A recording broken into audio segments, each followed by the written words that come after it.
Our fourth and final day on the 40 acres. And is this the day?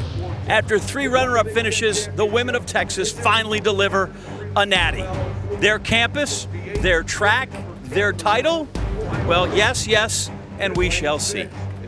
Last night, Mark A. Myers Stadium belonged to the Florida Gators men, proving again that if you have enough guys in the quarter, you can win the whole stinking thing. Sprinting from way back into contention and then clinching a meet win with a record-breaking performance in the final event of the night, the 4x400 relay. Back-to-back national championships, their 6th outdoor crown under the coach right there, Mike Holloway. Indeed, it was great to be a Florida Gator. Could be again. Florida women are in the fight, but Texas women are the favorite as we take a look at the standings heading into the second day. Nebraska, congratulations, take a picture. I don't know that the Huskers at 25 points are going to be up there much longer. Florida there at 15, and Texas is down there at 10, but they will come along, and they will come along quick. Dwight Stones, Lara Overton, Dan O'Brien, Robert Griffin III, UT. Listen, they're ready to flex their strength right from the start. All right, John, and as always, starting off with the 4x100 meter relay, and it's going to feature in lane number 6 the collegiate record-holding Texas Longhorns and their star, Julian Alfred. She is going to be a busy young lady today. See her in the 100 and 200 as well as we go through the order for their quartet. They set that collegiate record at the Texas Relays. We saw that at the end of March. But they will be challenged if they falter at all. Right outside in lane 7, the Kentucky Wildcats are also capable. Well, Julian Alfred, she leads off for the Texas Longhorns, and I can't think of a better person to start this relay for Texas, the fastest person on the track, and they have just been superb in their handoffs all season long. There you got a chance to see Messiah Russell, Kentucky. She'll go on the third leg, leading off for Arkansas, Akira Nugent, that great hurdler from Arkansas. So right away we're seeing the stars here in this first event. That collegiate record run by the Texas Longhorns make them equal to the 5th fastest country in history at this event. Alfred versus Peril on the very first leg. And Kentucky holding their own, but it's definitely Julian Alfred with an advantage for the Longhorns.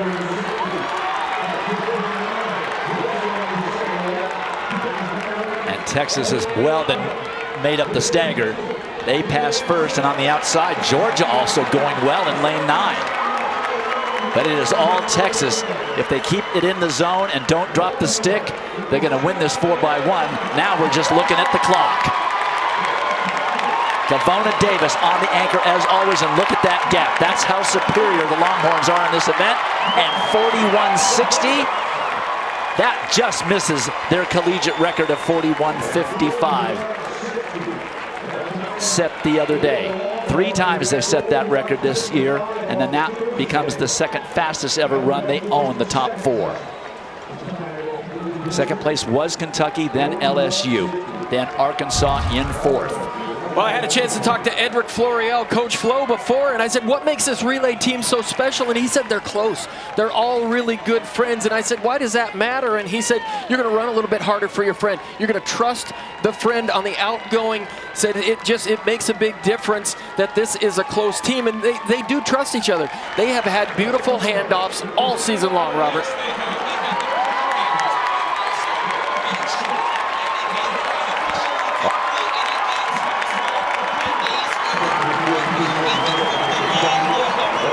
I absolutely love this for the Texas Longhorns.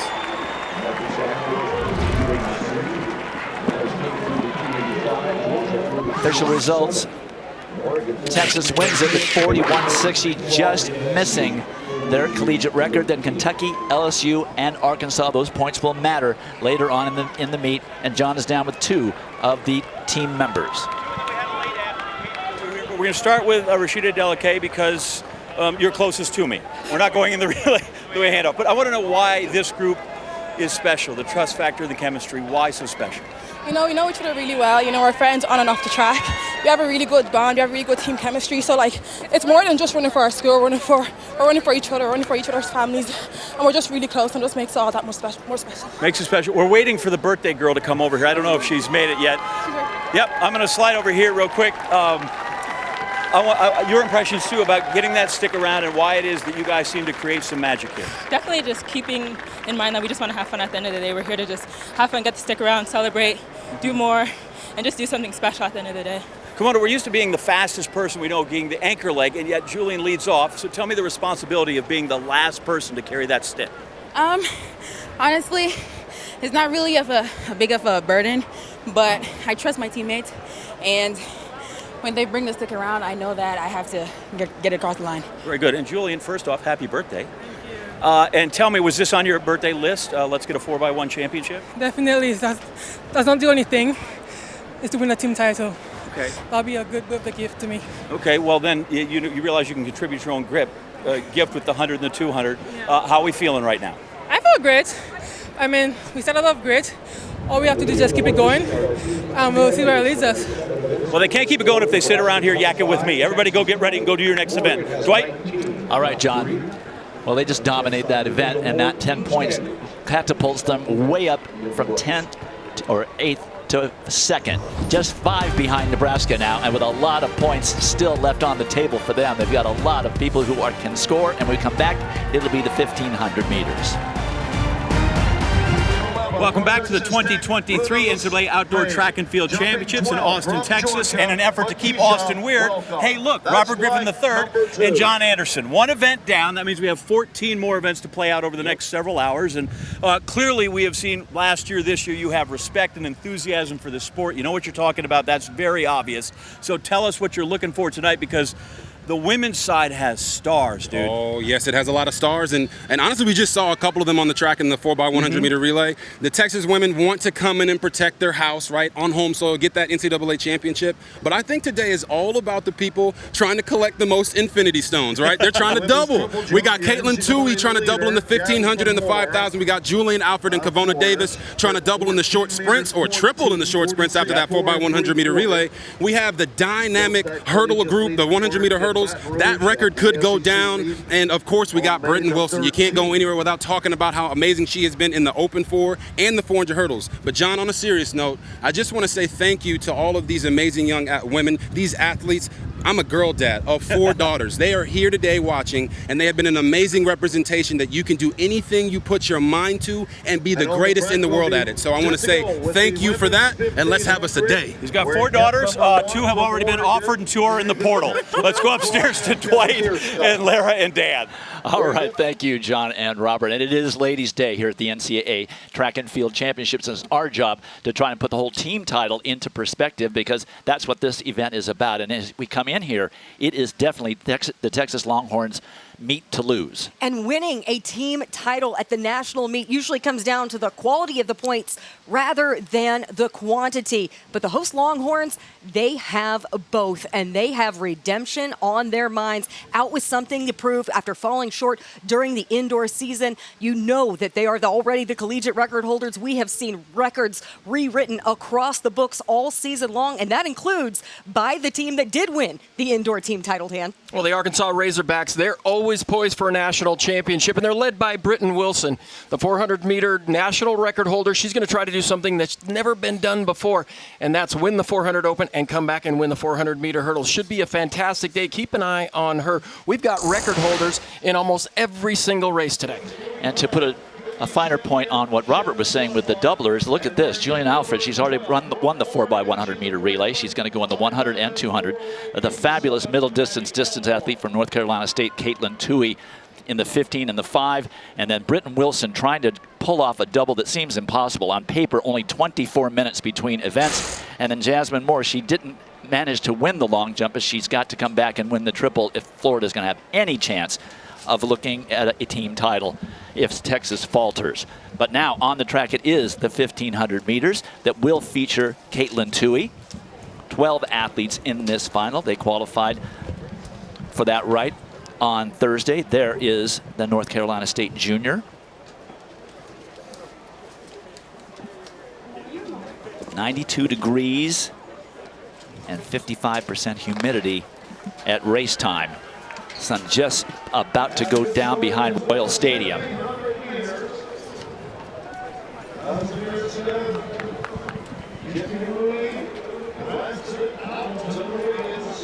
And getting out there up front, that's Shannon Flockhart, also Olivia Howell of Illinois, who was the indoor mile champion. And you knew that someone was going to have to take a risk. This field is absolutely loaded. Caitlin Toohey likes to get out front, likes to push the pace. We're seeing her do that from the gun. In talking with her coach, Lori Hennes, this is what they were focused on all year long. Although she is going to double in the 15 and the 5, she wanted to challenge herself in the 1500 because it's one of the few things she has yet to do at the NCAA championship level. And she is making an honest pace early. She is followed by Olivia Howell right there. And Izzy Thornton-Bott of Oregon. Oregon with 3 athletes in this final, but 2 of them are off the back of the pack. Let's take a look at the first 400 meters. It looks like a good brisk one, 64 seconds. Very honest by Caitlin Toohey, but she's doing all the work out there. You mentioned Oregon. They have 3 in this field, and their coach, Shalane Flanagan, said this is the deepest 1,500-meter field I have ever seen in an NCAA meet, and this is an incredible showing for the Ducks to have 3 among the 12 competing. Caitlin Toohey is throwing down the hammer, challenging the field to go with her, and looks really relaxed up there. Also love the way that Olivia Howell is running right now, carrying that momentum from her fantastic indoor season. Well, only 2 other athletes really trying to go with her, and there's even a gap between Toohey and Howell. But you've got 9 athletes who just don't want to try and hang with this pace. Lara, after the semifinal, it appeared in her post race interview that Caitlin Toohey was pretty upset about the way her semifinal race went. Are you at all surprised that she appears to be running pissed off from the front right now? No, she is a ferocious competitor. She hates to lose. She doesn't care if it's a qualifying round. She doesn't care if it's a final. This woman runs races to win, and you can tell that she is punishing this field. She is throwing down the gauntlet, testing them to go with her. And now, as you see, moving into third, white tops with those bright orange bottoms. That is Bila Jepkarui of Oklahoma State. She threw in a 67.9, which should have bunched things up a bit, but that 64 was just so shocking to most of the athletes in this field that you can see the separation.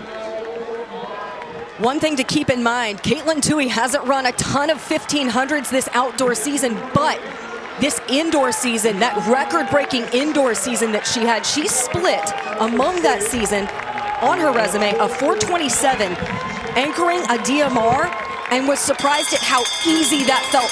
Look how poised and relaxed she continues to look even as her turnover quickens, and Izzy Thornton-Bott covers the move. She has put herself in striking distance. Yeah, she definitely has reeled her back in, and that's because that 67.9, and we'll see what that third lap ends up being. She may have slowed it down enough that that is what left or put Izzy Thornton-Bott into the idea of getting there. 68 seconds, that last 400. It is going to be a huge closing kick. Thornton-Bott is from Australia, and now look now, 6 where there was only 1. And from Harvard, that is Maya Ramsden. This is now a race, and Toohey did all that work, and she is paying for it. And Maya Ramsden is expected to come back in the 5,000 as well. She's going to double also. The duo from Oregon, watch out for this close. Margo Appleton in there from Virginia. Ramsden has got the win, and now it's going to be close for second, but they have dropped Toohey all the way back to 6th. She paid the price for taking it out, 4:08.22, an outstanding time, and a lifetime best for Maya Ramsden, the sophomore from New Zealand. So she was pissed off on Thursday. She's going to really be angry now. So she will use that to fuel herself going into the final. Here is that big move. Maya Ramsden just secured herself onto the shoulder and plotted her execution in the final 150 meters. Swings right to the outside. Look at how she looks controlling her upper body, using those arms to drive it home, improves from a 5th place finish in the mile final at the NCAA Indoor Championships, and now she is your NCAA 1500 meter champion in impressive fashion. I don't know that you find a better tactically executed race than what Harvard's Maya Ramsden just did. First title for the school at this distance. She wins it with 4:08.60, the 9th fastest in meet history. Izzy Thornton-Bott ends up 2nd. Oregon scoring some serious points. And then, unfortunately, Caitlin Tui all the way down to 6th, but she made that race happen. And John is with the winner. I am, who's just a little light refreshment after winning the 1500 meter. You were in this race last year and you took 10th. Yeah. Bring me full circle through the year how it is you're now the NCAA champion. Oh, I mean, I think last year I was like a completely different athlete. I really wasn't enjoying my time here. I was so nervous. And like, I didn't expect to make it this far last year, so I didn't have even like the goals or the dreams to allow it to be possible. And I think as a result, my like the outcome didn't necessarily reflect how fit I was or like what I wanted out of the sport. So this year I really worked on like trying to have fun with it a little more and like understanding that like the work that I put in throughout the year is the hard part. And once I get here, like I love racing. It's fun, it's exhilarating, and kind of like finding that joy again was really helpful for me. And in this race, I want to know how you stayed patient, because the gal out front isn't just any other gal. Caitlin Tui's got some great bona fides. How is it you decided to wait and stalk late? Yeah, honestly, like I don't think that what just happened is necessarily part of the plan. Not in a bad way, just in like a realistic way. I wanted a PB. I wanted a finish that was higher than last year's and hopefully higher than indoors. That was kind of my goal going into it. But like talked about the race plan, I'm working on being more efficient with my race moves, not bouncing around so much, and then being there when it matters, because I really do love like the last 50. And so once I was like coming on the bend, I was like, wait, I actually feel like I have the legs, maybe I could do this. And then like watching my teammate come second last night, I think he's such a gutsy runner, Graham Blanks, and I think for me, like watching that, seeing someone I train with every day do it, I was like, oh, like I can do this too, I've just got to commit. So. Good for you, congratulations. And Dwight, finally Harvard's no longer just a hammer thrower school. We can do some distance as After well. setting a PR in the semifinal on Thursday, she improves by more than a second to win the 1500 meter championship. And now look at what's happened with the team title. Oregon scoring 2nd and 4th. They vault into 1st place with 32 points. But a big victory, first for the Ivy at all. Maya Ramsden, the sophomore from New Zealand. Back with more. We're here for the 2023 NCAA Track and Field Championships, and you can have it all. In addition to everything you can watch on track, complete coverage of every event of these championships live on ESPN Plus for those that are field groupies. There's the triple box. We've got some, we got the discus going, we have the triple jump going, and the high jump. All of that over on ESPN Plus. We're keeping track of it, but if you just want to keep track of some of it yourself, go to ESPN Plus. Dwight? All right, John. Next event on the track, 3,000 meter steeplechase. Courtney Wayman has the collegiate record as well as the meet record. And from California Baptist, there is Greta Karanaskaita, the junior from Lithuania.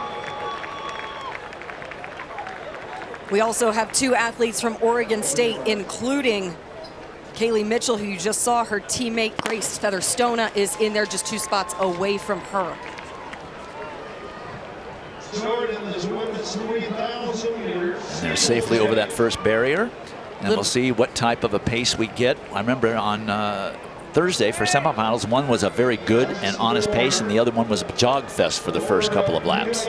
Well, you kind of saw Greta Karanaskaita get a little anxious there, trying to navigate through the traffic. She likes to get out of the way and burst up to the front. And in talking with a number of the coaches with athletes in this field, they said that this qualifying heat that you mentioned, Dwight, was much different than what we saw for the 15 and the 800. It was pretty conservative. The field in qualifying was able to separate the top 5 pretty early on, and no one really had to go into a deficit. So we're seeing a lot of athletes relatively fresh, or as fresh as you can be when you just ran another steeplechase 2 days ago. That's Olivia Marquezich from Notre Dame on the shoulder of Karina Skaita of CBU. Karina Skaita caught a lot of attention coming out of the NCAA regional meet. She dropped a massive PR in that competition, running 9:26.88. That made her the collegiate leader. That was a PR by nearly 10 seconds. So I'm watching how many of the runners really chop badly to make these barriers in the water jump, which I know takes a lot of energy out of them.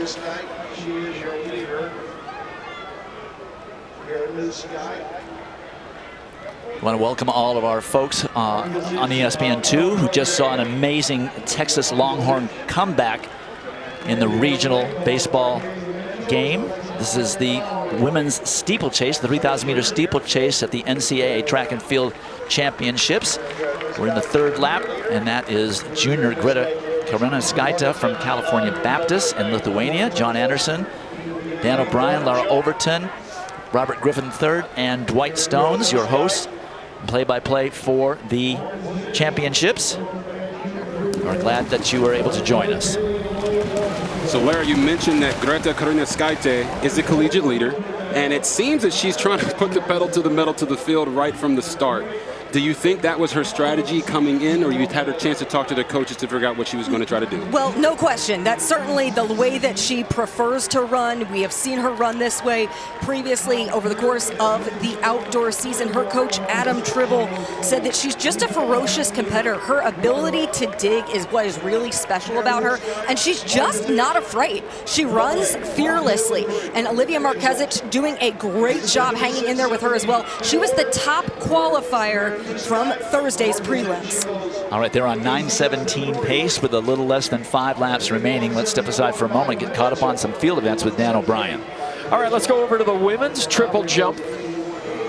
Interesting setup here. The long jump, triple jump runways are on the outside of the track, so they get to be right next to the fans. And this is the favorite here in the triple jump. This is Jasmine Moore, 6-time NCAA champion, a defending champion here in the triple jump in her first round. A little bit of a disappointment. A couple days ago, she was 3rd place in the long jump, and here she gets the competition rolling on her first attempt. She goes 47.1 3/4 with a big tailwind, but Florida just wants those 10 points. Jasmine Moore from Grand Prairie, Texas, just 170 miles from here. Here's your winner of the women's long jump, the sophomore from Texas. Big 10 points for the Texas Longhorns to get this track meet started. Akeelia Smith of Jamaica. On her first attempt, she goes 46.8 1/4. And she would slide into 2nd position. So early going here in the triple jump. We will keep an eye on this event and let you guys know when the changes are made. And Dan, I'm keeping an eye on the fact that those are wind-aided marks, which means the wind is, as we already knew, blowing quite a bit more than it has the last 3 days, which will affect records in the sprint races and hurdle races. But there's nothing we can do about that. It's a fact, and it certainly, Laura, affects the athletes in this event as well. No question. That was an 81.1 second last 400. They are on 9:22 pace, which would be a significant PR if Greta Karina Skaita and Olivia Marquezich continue the pace that they are on right now. And with Karina Skaita, it's been a long build to get to this point in the NCAA championship season. Her coach, Adam Tribble, said that they didn't have the cross-country season that they really wanted, but they really benefited from a huge winter build. CBU does not have an indoor track competition season, so they instead used that time to build ahead with sights set on this NCAA steeple final. And coming in, this looked like probably the most wide open event in terms of the number of athletes who are returning from last year's final. You have 2 athletes from New Mexico and 2 athletes from Oregon State who are incredible competitors. I'm impressed by the fact that Karina Skaita just has so much pop when she takes off to clear the barriers and the water jump. She has great technique, which allows her to really focus on what she needs to do in between the barriers. This is California Baptist University's first year competing at the Division I level. And she is putting them on the map here in this steeplechase. It is slowed now to 9:26 pace, but of course we all know in championships, not the result, it is the placing. About a second slower on that last 400, and here's where Markezic needs to try and stay attached as best as possible as she can. Otherwise, she is going to get swallowed up by that big pack behind her, including Kaylee Mitchell of Oregon State. Elise Thorner, the fantastic steepler from New Mexico, is up there as well. But in talking to Notre Dame coach Matt Sparks, he said that Olivia can really benefit from this water jump because when you have the outside water jump, you get the advantage of this really long straightaway. So for those who have good closing speed, they can use that to start to reel in competition or to build toward the start-finish line. Yeah, it's not the severe left turn that you get when you've got an inside water jump. It just makes each lap a little bit longer. But Karinauskaite, she has been in the lead from the beginning. She burst out from the starting gun to stay out of trouble because that first barrier comes up so quickly. And she has never given up that lead, and she's got a nice gap that has developed between her and Markezic of about 15 meters, and it has not closed for about a lap and a half. That is another 82-second 400. The second group, that chase pack, is about 2 seconds behind, and that is a packed group right there.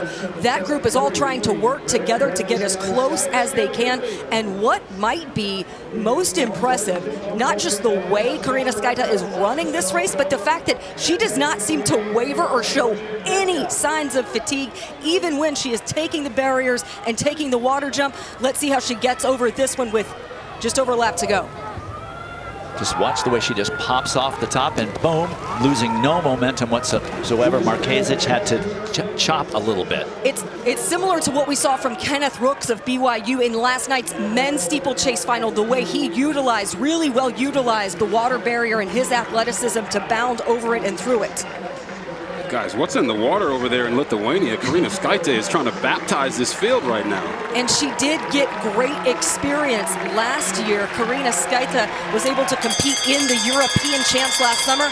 Robert, her sights are set on appearing in the World Championships, so she is gunning to make a big performance here to project her to that opportunity. Markezic is trying to close that gap, though. She's in her sprint, but I think that Karinauskaite has an answer. And she's just a better technician. But here, look at this. Here's some momentum, and here's a big pass. Now let's see the reaction. Let's see if she covers it. So far, no. But look at, she's chopping so much before the barriers. That could end up making the difference if Karinauskaite can mount some type of response, but it doesn't look like she has it. She's used so much energy pushing the pace from out in front. And this is the point where Matt Sparks really wanted Olivia Markezic to utilize her athleticism. Felt like she could use the water barrier and then utilize this long closing straightaway to her advantage.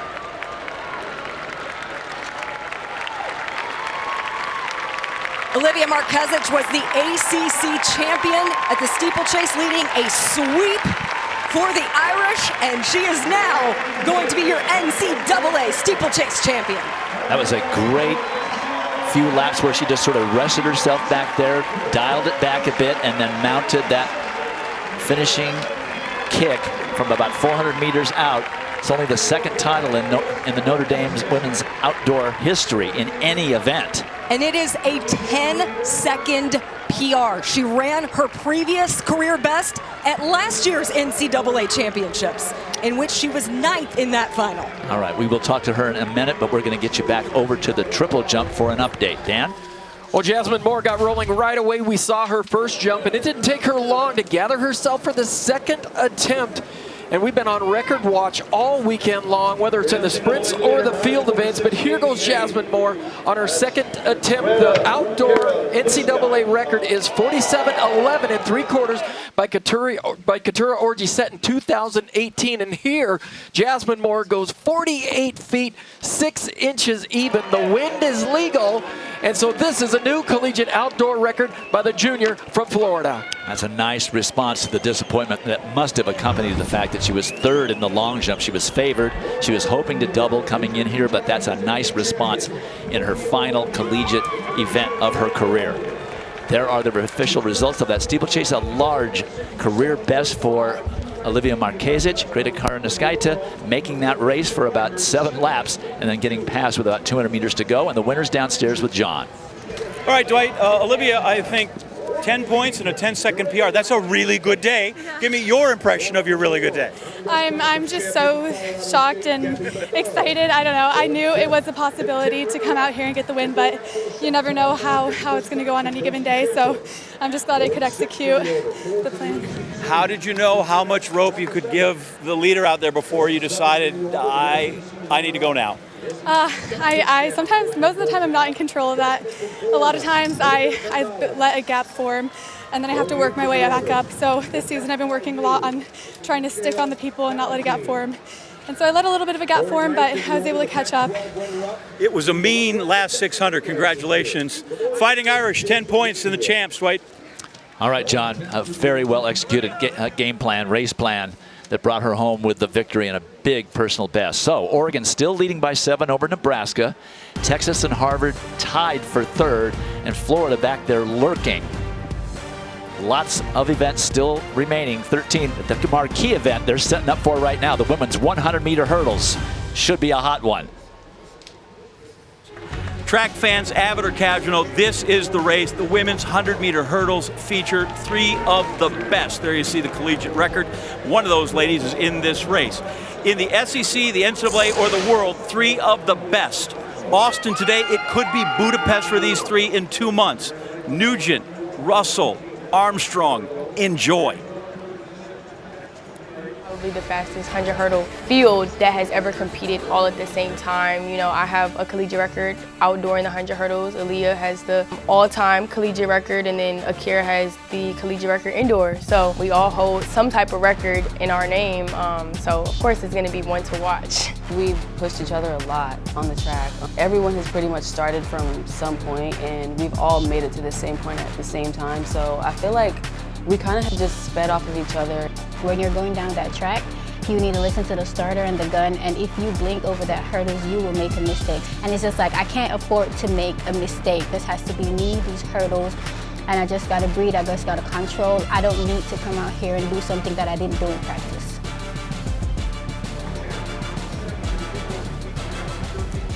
Guys, I don't know how much you can savor something that lasts less than 12.5 seconds, but go ahead and try your best. Yeah, John, this is a race we've been looking forward to the entire time that we've been here. Masai Russell has the fastest time, but she doesn't have a title.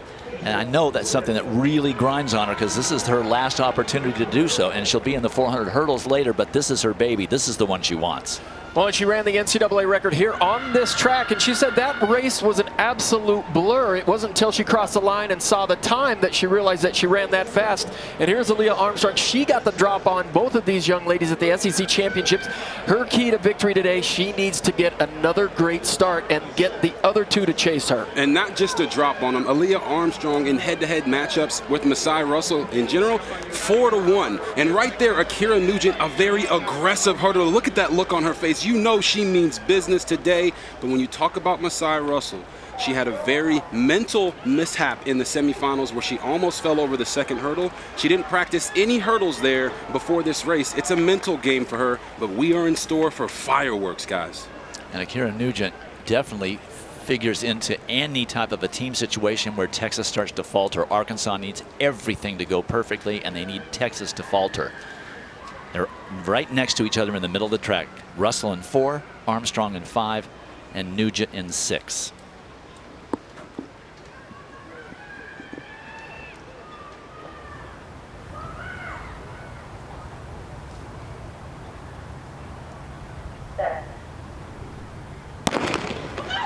And a good start for Masai Russell. But Armstrong is right there. Russell's already hitting hurdles. It's Armstrong. Now here comes Nugent. It's going to be Nugent. Russell coming back, but it's too late. Akira Nugent wins it. Russell second, Armstrong third. 12:26. Oh my! Unfortunately, huge tailwind. Plus 3.8 meters per second, almost double the allowable, but who cares? 12:25 it's been corrected to, and 12:32 for Russell. Fastest under any conditions in collegiate history, 12:25. Well, Aaliyah Armstrong had run the fastest under all conditions at the SEC Championships, 12:31, but Akira Nugent, she's been working on her speed all season long. She was 5th in the 100 meters at those SEC Championships, but you can see her had a little bit of a bobble by Masai Russell on that second hurdle again, Robert, and then Aaliyah Armstrong. Those hurdles come at you so fast. Just that little bit of a mistake, and Akira Nugent took over. Yes, it does. You see there, Masai Russell hit the second hurdle, and it was now a race between Aaliyah Armstrong and Akira Nugent. They all got really good starts, but in these hurdles, you have to make sure you focus on your lane. I talked to you about Akira Nugent's focus before the race. She could feel her opponents falter, and she knew all I got to do is get to this line, and you see the emotion afterwards. What an amazing race. Well, and in these hurdles, what happens when you run faster than you've ever run before, then the hurdles come at you faster, and you're just not used to the speed. You talked to Joanna Hayes, the Olympic champion, and she said getting used to that hurdle coming at you faster than ever before, you have to go somewhere else mentally, and Akira Nugent, she made all the right adjustments, came out with the victory. Nugent with 12:25. Armstrong had her bobble on 5. Russell had her bobble on 2. Akira Nugent didn't have any bobbles, and she's downstairs with John. No bobbles and really not much time. 12:25, fastest all time under all conditions here in the college ranks. I could go on and on about how fantastic it is. How fantastic is it for you? I don't know what to say. I've been working very hard because last year I was in the stand. I couldn't run. I didn't know what I was going to do, but I hang on to God and went on a new journey, and I trust the process with my coach and everything. And it has shown that no matter what you're going through, no matter how hurt you are, just trust in God and keep going because He will take you to the line. I know it's hard because it just happened and it only took 12 seconds, but where was the key for you in that race to produce the victory in the time?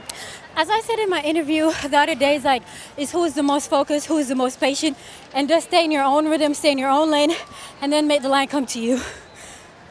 And the fact that you had Masai and Ali in that race, how does that help push you to where you are?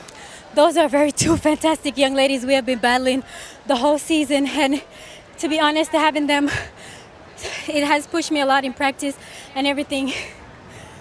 Yeah, that's it. That's it. Listen, you don't need any more than that. 12:25 says it all. Congratulations. Why don't you go get another look at it? I'm sure you want to see it more than once. There you go. Sometimes it just takes it takes it all out of you. Hey, it's overwhelming. That kind of a time and that kind of a race, the buildup, the tension, absolutely. Now, I mentioned if she wins it, it's important for Arkansas, and that's going to put them on the board in the pursuit for a possible team championship. 10th fastest ever under any conditions for anybody. That's how good that was. 100 meters are next. Weekend's begun. Quiet night there at the state capitol. Our next WNBA games on ABC starting tomorrow. Brianna Stewart, Liberty, they host Arika Agumbawale and the Wings. That's 1 Eastern. They're in Dallas. Then Jewel Lloyd and the Storm host Elena Deladon and the Mystics. Lloyd's the WNBA's leading scorer, 28 points per game. You don't want to miss that one. Star-studded doubleheader. Speaking of leading scorers, I think by the end of this meet, there's a very good chance Julian Alfred could be that for the Texas Longhorns as we get set for the women's 100-meter race. There you see the record, Sha'Carri Richardson on this track back in 2019. And Alfred, she's kind of everywhere all at once, undefeated in her races this season, but still looking for that ultimate win, a Texas team championship. And here she is, balancing life between Austin and America and her home in St. Lucia. Wearing Texas on my t-shirt means a lot. I started here in 2019, and to end on my home track, it means a lot to me. My family has been a major support, especially off the track. So I think that them being on the outside of track and field has helped me just take my mind off it for a little while and just help me focus on other things.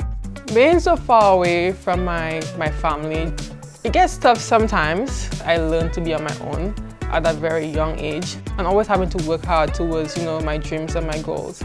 That's really what I've learned from them. It's Alfred Nelson Steiner. The collegiate leader pulls it off, wins the national title. Running in front of my family, it will mean the absolute world to me.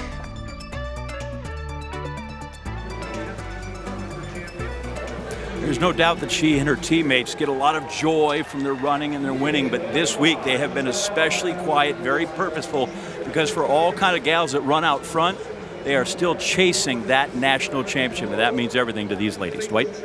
All right, John. Well, it's her 22nd birthday. The junior from St. Lucia, the Texas team title host, squarely on her shoulders. She led off the 4x100 meter relay to an almost collegiate record. They have the top 4 times ever. But this 100 and 200 double, it'll pretty much ice things away for the Longhorns. She'll be in lane 5. And she didn't get a chance to run here when the championships were here in 2019. She said she was banged up, injured, but earlier this year, what a season. Both indoor records, 60 meter, 200 meters, and she's been able to dedicate the entire outdoor season. She's done with school, just taken some nominal classes, but she's been able to manage the workload as well, Robert. All those different races each and every week. So what she's doing today is not anything different than what she's done all season. Yeah, and it is a huge load for Julian Alfred. She didn't blow away the field in the semifinal, but she still looks strong. And she's one of 11 women to go sub-11 this season. But when you talk about other ones in this race, her teammate, Kavona Davis, closed like a mad woman in the semifinal. Almost had me saying, what in the Famboulet is going on? She's always a threat. We got Rosemary Chukwuma from Texas Tech, who always seems to find herself in these big-time races. And then Jaisha Sears from Tennessee. All of them are contenders, but the overwhelming favorite is Juju Alfred right there in the middle of the track. 3 Longhorns in this 9-woman final, so points are going to be scored by these Longhorns. Alfred right in the center in lane 5. And I saw a little bit of a flinch, and I thought that flinch was by Alfred.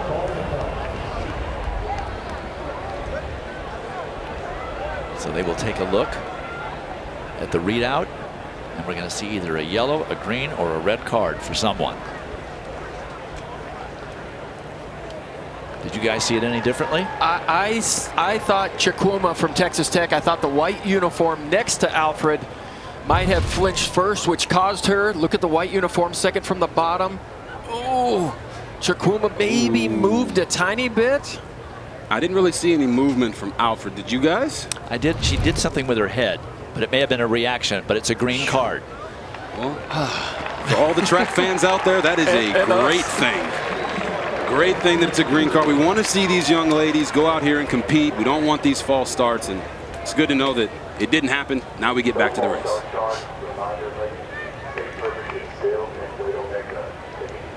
So the runners have just been informed that no false start has been charged.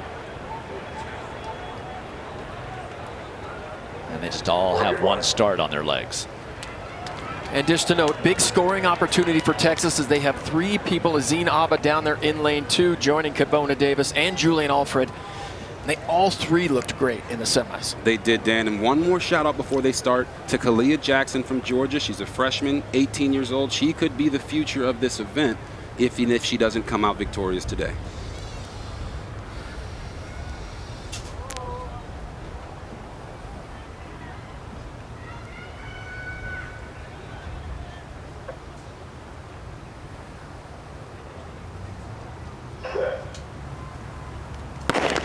Fair start.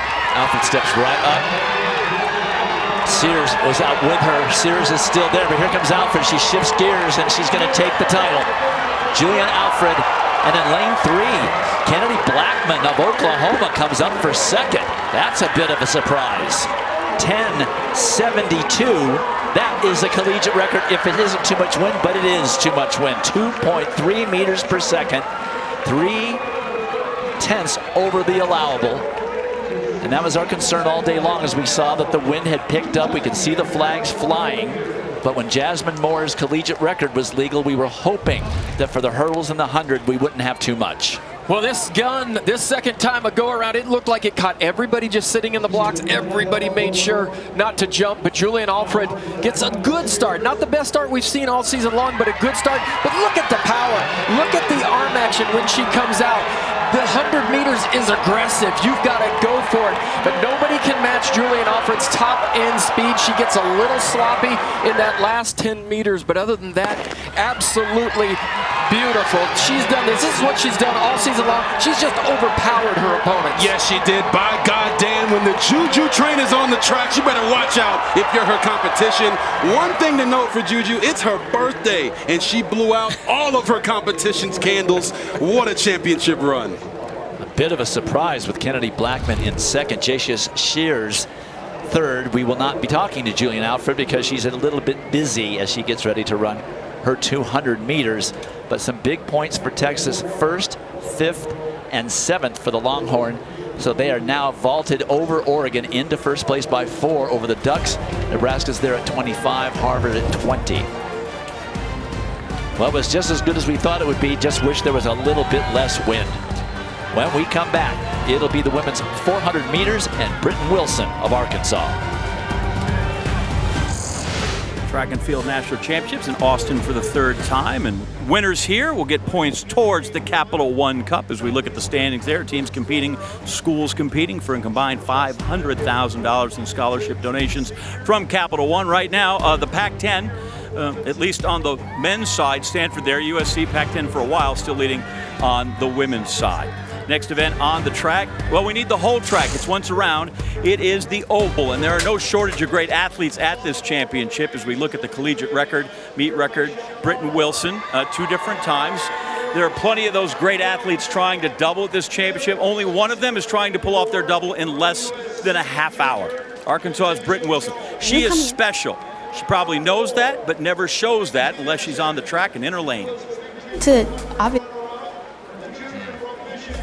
I knew coming into the school that this is a winning team and that they have a legacy built already. So I wanted to obviously just be a part of it, but I didn't think I would play such a big part in the winning legacy that the University of Arkansas track program has. Being able to really contribute to it and add to that legacy is really special, and it makes me feel like I belong here, like I was supposed to be an Arkansas Razorback. To do something that nobody else has ever done before, that would really mean a lot to me. Britton Wilson wins the title and 10 points for the Razorbacks. Nobody in collegiate history has won the 400 and the 400 hurdles at the NCAA championship meet, so I'm hoping to be the first to do that. So this is a bold endeavor, but even if the flat 400 and the 400 hurdles were 3 hours apart, it would be audacious because, Dwight, more than anything, these 2 events are just hard. Yeah, well, we've had this discussion. We think the 400 hurdles is the toughest event in the sport, and 400's right there behind it. But my concern has been, and is, the amount of wind that's blowing today. And it's going to be blowing in the faces of these 400-meter runners as they go down the backstretch. And my old teammate John Smith, who is still the world record holder in the 440-yard dash, says, when it's blowing in your face on the backstretch, it doesn't matter at all that you get the tailwind in the home stretch. When we talk about the historic double, guys, coaches from around the conference got a chance to just pipe in, and Coach Mike Holloway said, hey, you know what, we can be critical about this and the decision, but don't be. Just sit back and admire it. And Coach Flo here at Texas, he praised her for the effort to be courageous enough to try it, and certainly Coach Bucknam said it's been a pleasure to see her work every day. She always has a great attitude, but more than anything, she's willing to do what it takes to help the team. Yeah, guys, I for sure thought it would be take a 48 to win this championship, but with that win, it might not be that. But Rashida Adeleke from Texas, sometimes when I see her run, I'm thinking, is that a thing, Moo, out there? She's running so tall. She looks like she's running against 5-year-olds. She could really push Britton Wilson today. And, of course, there's the former champ from last year, the reigning champ, Talitha Diggs from Florida, also trying to round into shape into this final. Adeleke being 1 lane out from Britton Wilson is an advantage for Britton Wilson because Adeleke likes to go out.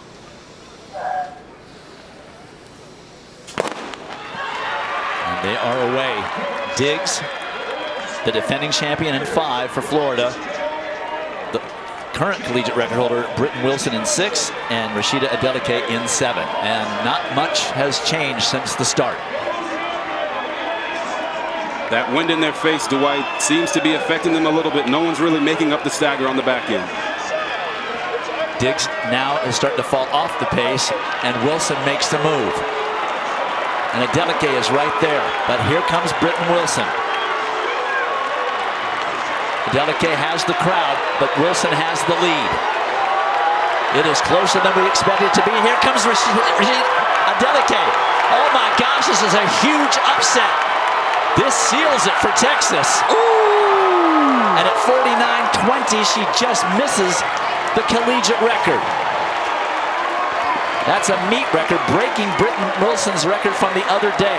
And I swear that is about the wind that was on the backstretch. This is a woman who can take a lot more of that than the smaller Britton Wilson. Well, there's so much upside to Rashida Adeleke. Every time she runs the 400 meters, she runs a personal best. She represents Ireland. She's got every record for the country of Ireland from 60 meters all the way to the 400 except for the 100. And I thought for sure, I thought she was going to get Britton Wilson a run. But this is a home crowd advantage. This is the people on the home straight standing up, rooting for her. She just went to another level right here. Yes, she did. And Rashida Adeleke, you could tell she was fired up after the race. But right here, she said, you guys been talking about Britton Wilson for weeks upon weeks. Who do you think you are? I am Rashida Adeleke with an amazing finish for the Texas Longhorns. And once again, we're having some fire races here today. Number 3 time in the world this year.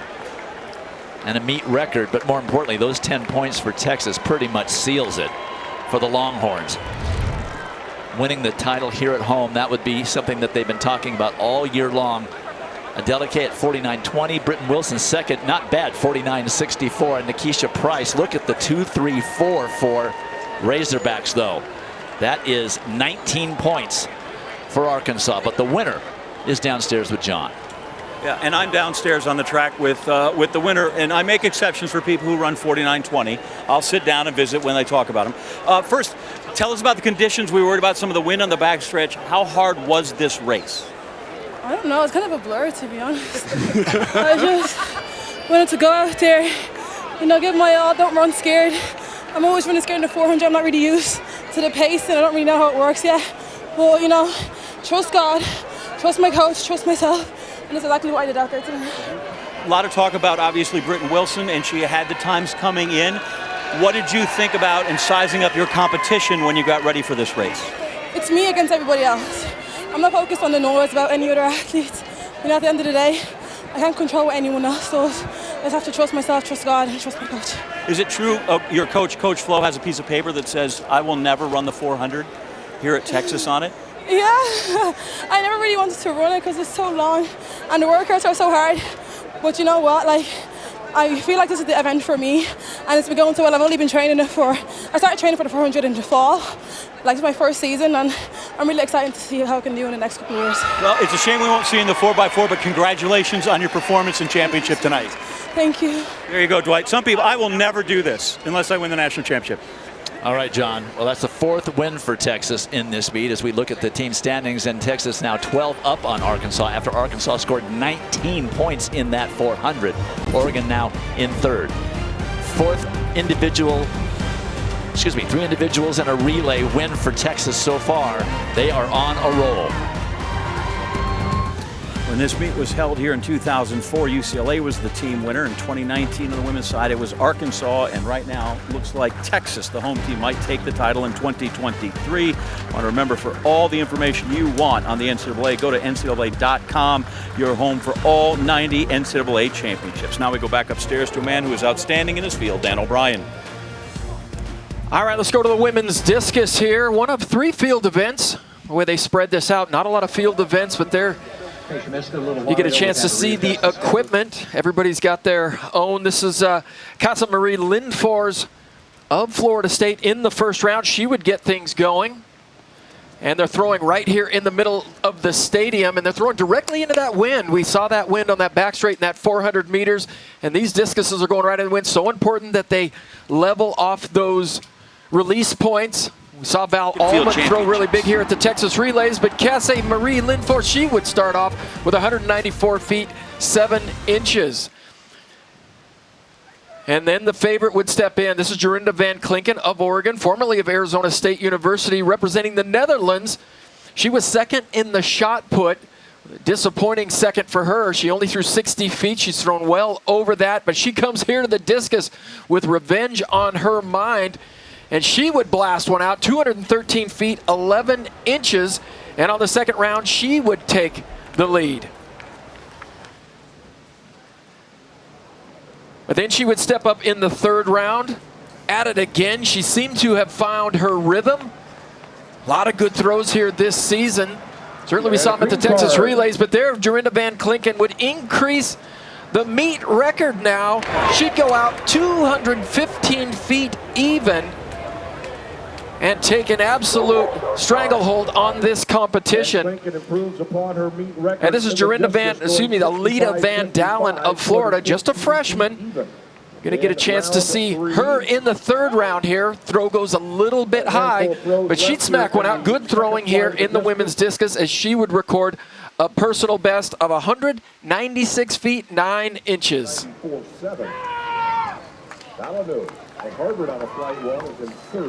So field event action really going well here on the last day of competition. You don't see that very often. Florida State athlete and a Florida athlete embracing during the competition. Then we move over to the women's triple jump, and you know we got a lot of great jumpers here, more than just Jasmine Moore. Akeelia Smith, the winner of the women's long jump, just a sophomore. This is the third round jump. Good crowd over there. You can see her getting the crowd involved. A little quick on that second phase, but she liked it. As soon as she hit the sand, she knew that it was a good one. Boom, a lot of jump fans in the crowd there. But she would move into second place with a new personal best, 47 feet 8 inches. That's just 3 inches short of the previous outdoor NCAA champion. And in here, the Texas Tech junior, Ruta Lasame of Latvia. She'd get things going in the third round. Keep pace as well as she could with Akeelia Smith and Jasmine Moore. But she'd move up to third position with that jump, and she likes it. 46 feet 7.5 inch. Wind over the allowable, but you know it's all about the places, all about the points, guys. All right, next event on the track, the 800-meter final. And Athing Mu, the Olympic champion, the world champion, the American record holder now. Her 1 year at A&M as a freshman, that's the collegiate record. There is Michaela Rose of LSU, the sophomore, just 19 years of age, swept both the 800s indoors and outdoors at the SEC meet. She also owns the nation-leading 800-meter mark this season. She has been under 2 minutes twice this outdoor season. She did that the Brian Clay Invitational, then also in winning the SEC title. There are 2 women in this field who have been under 2 minutes. The other of them, the NCAA indoor champion, the freshman from Stanford, Roisin Willis. Just a freshman, and already a lot of experience from this very first year in collegiate track, her first NCAA championship. She will start in position number 6, just outside of Michaela Rose in position 5. And guys, one of the cooler things about this race is that Michaela Rose actually brought the entire top 5 with her into this final. She really pushed the pace in that semifinal and got the time qualifiers out of her heat. And you can see right here that she has plans to lead this race. They stay in lanes through the turn and then break for the pole. Roisin Willis isn't necessarily certain she wants to give that up. And they smartly take the tangent, shortest distance, that diagonal to the 200-meter mark. It is Michaela Rose leading Roisin Willis. Michaela Rose likes to get out aggressively, go to the front. She has that long stride, so she likes to stay out of trouble and be sure that she can settle into her stride. She and Willis very familiar with each other. They have been racing since their club track days. And in talking with Michaela Rose before the championship season, she said they have incredible respect for one another. And that's what you pray for, you to step up to the line, having a chance for the competition to bring out the best in you. 58 seconds plus for the first 400. Michaela Rose out front doing all the work. A little gap there has developed between her and Roisin Willis, and that is Claire Seymour of BYU, equally back in third. One of 2 BYU athletes in this 800-meter field, and Claire Seymour is one of the most experienced among them in championship race scenarios. Michaela Rose finished third at the NCAA Indoor Championships. Roisin Willis and her teammate Juliet Whitaker went 1 and 2. Michaela Rose is looking to close strong. This is an area of her race she has really invested in and practiced all year long. This last 200 meters, she says that is where you've got to be at your best. It's all strength. So Rose continuing to lead from wire to wire. No one seems to be able to close that gap. We might have a change in second, third, and fourth, though, as Roisin Willis starts to fade badly. And that is Gabby Calavadite of Oklahoma State, who's going to snag second place just in front of Claire Seymour. But the winner, Michaela Rose, in 1:59.83. And she pretty much evenly split the race, 58.5 and 58.47. That is excellent pacing, but it's out there. It's tough to do the work. Look, we can see the flags are still blowing pretty hard, and on backstretch 2 times she had to take that in her face. No drafting whatsoever for the NCAA champion from LSU. Such impressive running, and also watch Gabia Galvadita and the way she finishes this race. She was third in last year's final. She was aiming for an improvement on her finish, and Michaela Rose just never wavers. Charging down the finish. There is no one even around her. She took a quick glance to just see over that right-hand shoulder. She is an immense talent in the 400-meter hurdles as well, and that carries over to the 800 meters as she claims her first NCAA outdoor 800-meter title. Even has enough in the tank to dip at the line, and then the big exclamation in celebration. We saw her before the race give a big smile to the crowd. Her parents, her family here excited to cheer her on, and a great race, great close from Galvadita of Oklahoma State, excuse me, to improve from last year's third place finish to second. Last Tiger to win the title, Natoya Gould of Jamaica. Michaela Rose, she's the winner, and she's downstairs with John. Yep, and Lara, just so you know, she dipped because she says it's actually 805 meters is how far you got to run. Literally matching 400 laps, 58.5, 58.5. How much harder is the second 58.5 than the first one? Second ones are always harder. I just give thanks to God because it felt a little rough. I thought it felt a little wind, but I told myself to no, just go. I'm here, and God gave me a purpose, and He gave me a new opportunity to show up here at the finals for Outdoor Nationals, and I gave it all I got to win. Yeah, how'd you find it in you, find the difference to go from third indoor to first here outdoor? It's just trust, trust my coach, trust my coaches, trust the plan, trust my teammates and myself, and just zone in on stepping to the line and just listening to God, listening to Him. When He tells me to move, I'll move, and go, I'll go. Moved well, and the go works. Congratulations, champion in the 800. Thank you, God bless. Dwight? Go Tigers! All right, John, let's take a look at the women's team standings now. Texas 15 ahead of Arkansas, with Oregon right there in third. And I'm watching the clock, and it's just been a little over 15 minutes since Britton Wilson finished the 400. She is coming back in the 400 hurdles. She doesn't have a whole lot more time to rest after that disappointing loss, but Michaela Rose had an ebullient win. And Britton Wilson, who has not left the track, there you see her. She's just standing, waiting, sipping water. And like I said, I could stall a little bit more. I don't know that that's fair play. So we bought her 8 or 12 seconds, and now we'll go back upstairs, guys. All right, John, I tell my high jumpers, don't stand around. Standing is different muscles than running and jumping muscles. She should be at least sitting down, in my opinion. But they know what they're doing. It's been 19 minutes since her 400-meter race concluded.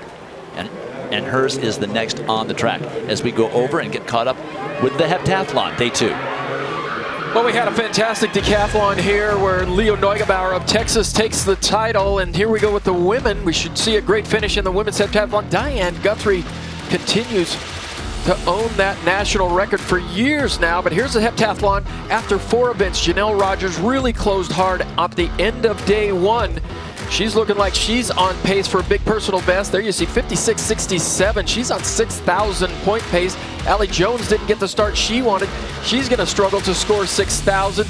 But they get day 2 started with the long jump. There's Beatrice Yuskabashute. She's over 6,000. She's going to be in the mix today because she's got great closing events in the javelin and the 800. But there's Pippi Lada Inok of Estonia. She's the only freshman in the field. She was the runner-up at the Big 12 Championships in the long jump. So this is a really good event for her. And she would get day 2 started and make her presence felt here in the second round. 20 feet 8 inches with a little bit of wind. And then we go over to Janelle Rogers. Had a chance to talk to the coaching staff, and I said, where did she come from? And they said, you know, she's been around. She just hasn't been to the national championships. But here on her second attempt, she would match Pippi Lotta Enoch and go 20 feet 9 inches. And then we move over to the crowd favorite, the hometown girl, Christine Blazevica. On her second attempt, the Texas junior, she's having a way better heptathlon here at the national championships than she did at the Texas relays. She and Jim Garnham have been real excited about what she's doing so far here at these championships. She'd go 19, 11 3/4 and keep herself in the conversation. And here's Beatrice Giuseppe on a third attempt. This was the Mount Sac runner-up. Competed well, 5-time Ivy League champion. She'd get things going, and she would know, even no matter what she jumps here, she knows she's got better events coming up later in the day. But under hot conditions, she'd bounce out on a third attempt, 20 feet, 1/2 inch. And she was excited to get things going on day 2. But under hot conditions, these athletes, you see them wearing some cool vests, trying to stay in the shade. I went down there and watched a little bit of the competition for about a half hour and just broke a sweat. Still am hot up here. But there you see Janelle Rogers of Ball State with over a 230-point lead. All right, Dan, and we will follow that event to its conclusion as we get ready now for the women's 400 hurdles. Sydney McLaughlin, the Olympic champion, the world record holder. She spent 1 year at Kentucky, her freshman year, set the collegiate record. It's been 22 minutes since that young lady, Britton Wilson, finished her 400-meter final. She is the defending champion, and she is the collegiate leader in this event and number 3 all time. Of course, Dwight, we thought that this would be an opportunity for Britton Wilson to double in the 400 and the 400 hurdles. She still has to come back and run this race with that disappointment from the 400-meter dash. And you can see on the look on her face right now, she is extremely focused to make this championship come to fruition, not just for herself, but also for Arkansas. Also in this race, we've got Masai Russell, who also comes off of the disappointment from her baby in the 100-meter hurdles, coming in second place. When she talked to our guy after her semifinal race, John Anderson, down there on the field, she said, in the 400 hurdles, there is no strategy. I just go out there and I give it all that I have. And you know, this, she said, is going to be her last 400-meter hurdle race ever. So she's going to let it all hang out on the track. I was just about to say, she is motivated by the fact that this is the last time she will ever run this event. She makes no bones about this not being her favorite thing to do. It'll be Russell in 5, just inside of Britton Wilson, which is a great lane draw for the Kentucky senior. Well, Masai Russell, she was an outstanding 300 and 400-meter hurdler in high school when she attended the Bullis School in Maryland, a track and field powerhouse. She was not, the 100-meter hurdles was not her main event coming into college, and it wasn't until she got to Kentucky that she and Lonnie Green worked together, and she really developed the 100-meter hurdle prowess. But you know, it's going to be tough to beat Britton Wilson, the defending champion, and she's got a chip on her shoulder from taking second in the 400. No Texas runners in this race, so a victory here in the 10 points for Arkansas critical, because in the next event, the 200, there are 3 Longhorns in that final. And no Razorbacks.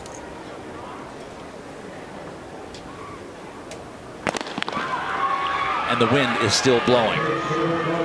So let's see how conservatively Britton Wilson runs this. She's not getting off to a great start. Masai Russell's already made up the stagger on her. Now she wakes up. And that may be the strategy, to try and just get through this backstretch, save as much energy as possible. Dwight, wouldn't be shocking if only 24 minutes after running the 400, her legs are a little bit heavy, but it seems like she's pulling out that strategy that you just talked about on the backstretch. Savannah Sutherland out in lane 7 running well, as was Brooke Overholt. Wilson has got a lot of work to do, and I'm not sure she's capable. Savannah Sutherland with Chastity Pickett of Campbell right outside of her. Here comes Masai Russell with a head of steam like you read about. Is she going to run out of real estate? Yes, she is. It is Savannah Sutherland who wins the title, 54:45, which is a huge personal best for her, almost a full second. And Britton Wilson really paid the price. And I'm just absolutely in shock here, guys. I have not seen Britton Wilson ever run anything outside of the 53-second range. Messiah Russell was closing fast at the end. But how about the sophomore from Michigan, Savannah Sutherland, the Canadian under-20 champ? She has a great race in the semifinals and gets a personal best. And here again, she steps up on the outside and she gives it everything she has, and she comes away with a national title. But oh, you can't help but just feel for Britton Wilson. And I remember how tired Anna Hall was last year when she tried to run the 800 after she ran the 400 hurdles. You just see that Britton Wilson, this was just maybe beyond anybody to double up in the 400 and the 400-meter hurdles. And yes, it was tough for Britton Wilson, but you can't say enough about Savannah Sutherland from Michigan. The way she came off that turn and powered, went to her arms right there when Messiah Russell was closing down on her. Listen, we didn't mention her before the race, but she made sure we mentioned her name after the race. Incredible run by her. Unbelievable championship races we've had so far. And man, just guys, when you have this many great athletes in a race, you never know who's going to win. And right there, you see the emotion from Britton Wilson. Didn't get the result she wanted in the Open 4. Obviously didn't get the result she wanted here in the 400 hurdles. But look at the sportsmanship from everybody else there, giving Savannah Sutherland a hug, letting her know, hey, what an amazing run. Almost a second PR. Awesome. 2 runner-up performances for Messiah Russell today, the senior from Kentucky. But the winner's downstairs with John.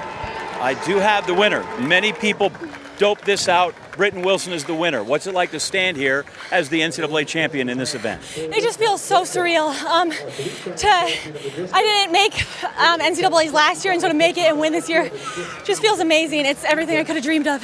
You said the breeze is really nice if you're standing around. Not so much if you're running over hurdles. No, not the most fun. I never like a breeze on the backstretch into a headwind. I'd rather have it on the home stretch coming in because it kind of gasses you out a little bit early, but yeah. Okay, just coming down the line, you realize that you're the only one left. What's that like over those last 10 meters and you realize that I'm going to be the winner? Terrifying, but so exciting, but terrifying because I knew there was really talented athletes in the field coming after me, and so just trying to hold them off as best as I could. Very good. Thank you. Congratulations. You know, terrifying in a good way, guys. That's all. Terrifying, but a very good way. All right, John. Thank you. Well, the 4x400 is in less than an hour. I would be surprised if we see Britton Wilson come out and run for Arkansas. She is just completely out of gas. Finished 7th in that hurdle race, giving it everything that she had. But that double has never been done for a reason. It's probably impossible. Okay, 15-point lead now for Texas over Oregon. And then Florida and Arkansas with just 5 events remaining. When we return, it will be the heavily favored Texas Longhorns with 3 entries in the final running the 200 meters. All right, this event of the heptathlon. This is the javelin throw, the Beatrice Jusubashute of Vanderbilt. She's coached by Ashley Kovac, wife of Joe Kovac's world-class shot putter, world champion. And she struggled with elbow pain all season long, but she really got through this javelin competition really without any pain. There you see a replay. She's happy with the results. 140 feet 3, not her best throw, but she's still in the mix as she gets through 6 events. This is the Texas Longhorn, Christine Blazevica. Short run. She wanted to take a long run, but her coach said, no, you've been hitting it from 5. Get out there, and she does a great job. 141 feet 4 inches for a personal best. Everybody wants to take a long run in this multi-event javelin, and sometimes it doesn't take it. 5-step, 7-step. But this is Pippi Lata-Inaka of Oklahoma, the freshman. She also competed in the Big 12 javelin competition. She was the runner-up in the conference championship, and this is one of her best events. She got off to a great start in the long jump on day 2, and here she puts out a long one. A really good one. She's thrown over 159 feet as a personal best, but here in the second round she goes 153 feet even and begins to separate herself from the rest of this field, and she'll go into the final event, the 7th event, the 800 meters, with a lead. All right, let's take a look at the standings with 5 events remaining. 15-point lead Texas has over Oregon, and then Florida 3 back in 3rd, and 3 back after that is Arkansas. Texas just needs 12 points out of this event where they have 3 entries to clinch the team title. Next event on the track, the 200 meters. Abby Steiner setting those records last year. That is exactly what Julian Alfred has been shooting at. That 21.80 has been a motivator for her all year. This might be her best event. She's the world and collegiate leader in 2023 currently. Well, she's number 2 fastest collegiate all time behind Abby Steiner, and I was thinking record here if the conditions are right, but I think the wind may be just a little bit too strong. Something to keep an eye on now, okay? This has been a long season for Julian Alfred. Watch her in the last 50 meters. See that look at her maintenance, see if she can hold that speed all the way to the line. She's going to get challengers both inside of her and outside of her. Kavona Davis on the outside, and Mackenzie Long, the SEC champion, they're in lane 8. Mackenzie Long turns 23 tomorrow. We've also got Kaisha Chandler from USC. All of these women are within 1/10 of a second of each other, so this could be anyone's race as Julian Alfred tries to pull off the Triple Crown. Looking at the flags, this wind looks pretty stiff. And Julian Alfred with a great start. She's already out there making up the stagger on Kavona Davis. On the outside, Jason Sears. Sears actually comes off with the lead. But here comes Alfred, shifting into overdrive. Now we're just looking at the clock. Long is pursuing, but she runs out of real estate. 21.73, but it's 2.5 meters per second too much wind, or that would have been the collegiate record. Long right there at 21.88, and Kavona Davis finishes 3rd. Texas goes 1st, 3rd, 5th. That's 20. They clinch. Well, this has just been her year. You know, guys, what can you say about Julian Alfred? You know, she's just taken track and field to another level. She's picked up this Texas Longhorn team, put them on her shoulders. Coach Edric Florial said after the indoor season, after the indoor championships when they didn't win, he said coming back on the plane it was quiet. He didn't have to say anything. This team got together, they rallied in the outdoor season, and they were determined to come away with a national title. And Julian Alfred has led the way every step of the way this outdoor season. Guys, we told you when the Juju train is on the tracks, look out for the competition. And after that Triple Crown, running the 4x100 meter relay, winning the 100 meter dash, and winning the 200, it's clear that she's a runner, she's a track star. That's the fastest time under any conditions for a collegiate sprinter. Mackenzie Long of Ole Miss, the SEC champion, did a very nice job getting 2nd place. Kavona Davis finishing 3rd for Texas. The winner, once again, downstairs with John. All right, thank you, Dwight. I hope we have some time. We've got a lot of ground to cover. Okay, yeah, lean against me totally. I can be your rock here. First off, they sang happy birthday to you. That seems way cool. I know. I didn't want to put pressure on myself for some time. I actually forgot it was my birthday because I was focusing on today. But now I can enjoy it, you know? Secondly, we can enjoy because you've just finally, after 2nd indoor last year, 2nd outdoor, 2nd indoor this year, you clinched the team championship. What's that mean to you guys? It means a lot. On our home track, defending it, living there for a team title, one more accolade to my name. Man, thank God. I'm grateful. Okay, and now about the time you stiffed me and wouldn't talk to me after the 100, what's that all about? Pardon me? When you stiffed me and wouldn't talk to me after the 100 meters, what's that all about? I have to go get ready for the 200. All right. I have to stay locked in. Okay, I'll buy that. Take me through the race here. The last 200 that you ran here, that you won the title, you run 21.73, looked fantastic to us. How did it feel to you? Felt great. All I had to do was take it out from the beginning. Trust my training, trust my coach, trust God, trust myself. Mackenzie Long was right next to me. I had to just go through my arms and use it and fight through the line, you know? But I'm happy. Great. If I follow you, is there going to be cake now? Do we know yet? Because I will come for cake. I'm not a fan of cake, but we'll see. We'll see. All right. I may have to go run to the grocery store. I'll be back, guys, because I feel like the woman deserves cake. Yeah, I'm not sure you're invited, John. Congratulations. I know you've gotten close, but I'm not sure you're invited. Okay, 36 points Texas scored between the 100, the 200, and the 4x100. I just a dominating performance by the Longhorns, and it's not over. 35-point lead they have now. So Julian Alfred got it done. She did the triple. She gets a chance to enjoy her birthday. The 800 when we return. Back in Austin, and we finally did find the retiring coach, Lance Harder of the Arkansas Razorbacks, 34 years in Fayetteville, doing an amazing job, 7 times the NCAA Division I titleist. And I know, Lara, you're a pretty good friend of Coach Harder. And he wanted everyone to know, although he's walking away from this role as the head coach, he'll still be around to help out Chris Johnson, the rest of the crew, whatever they need. Also, a few pros that he continues to coach, so not going to go far. Well, Coach McDonald did the same thing for a number of years when he stepped aside. Now we're ready for the final event, the concluding event of the heptathlon over 2 days. And there is your leader, Pippi Lotta-Enoch, 5,305. She's a pretty decent 800-meter runner. Beatrice Justukavishute, we saw her in the Texas relays with a fine performance there. She is 27 points behind, and it's about 15 points per second.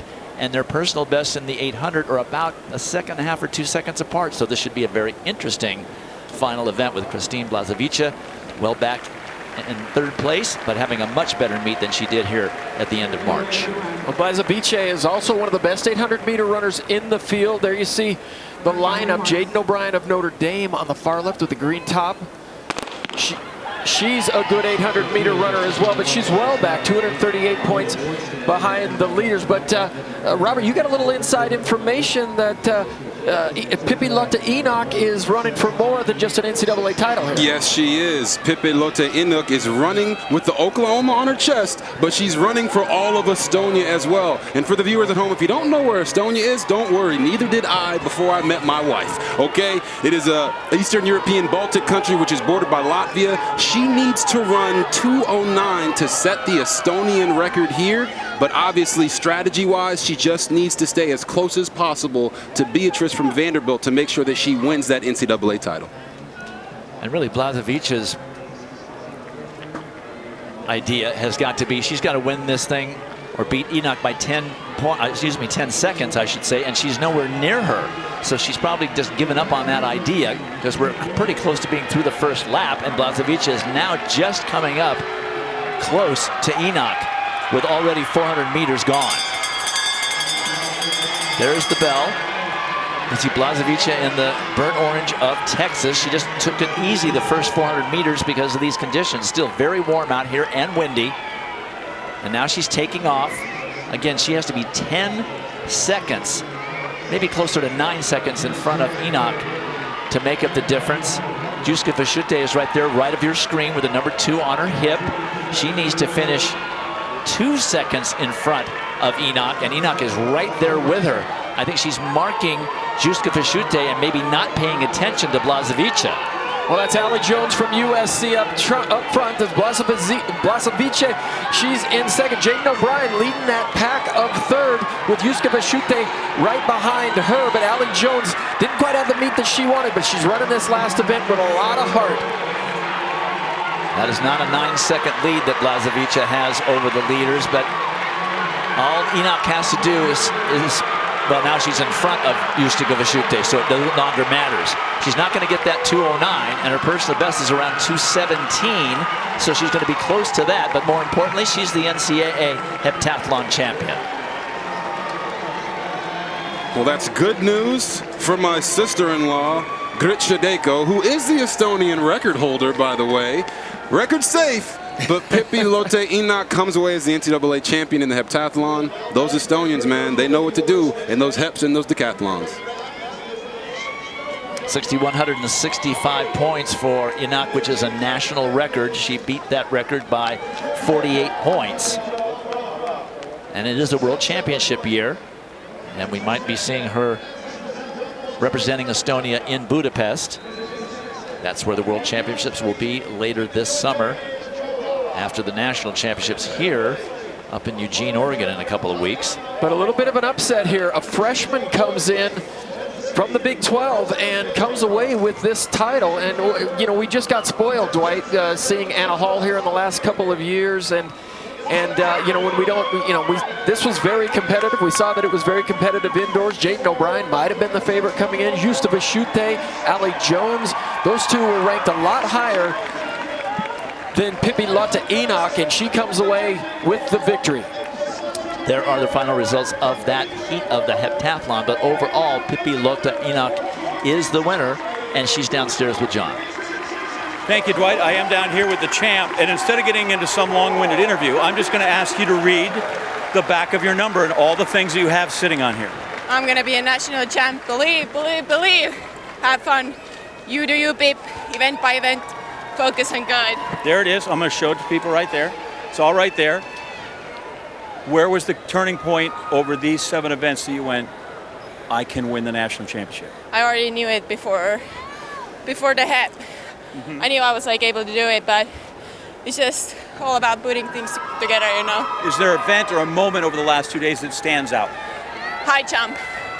I was the most stressed about it, but it was good. Congratulations, and a lesson to you guys upstairs. Work on your daily affirmations, all right? Go for it. You're good enough, you're smart enough, and doggone it, people like you. You gotta love it. As they say in Estonia, lahab, lahab, opa! Congratulations to Pippi. Kendall Williams, we remember from Georgia, was the last freshman to win, and she joins that group, 6,165. She wins it by 48 points, the heptathlon winner. All right, John, well, the next event on the track, 24 athletes running 12.5 laps of this track, the 5,000 meters. Still warm, still humid, still not ideal conditions for 5,000, and the wind's still blowing.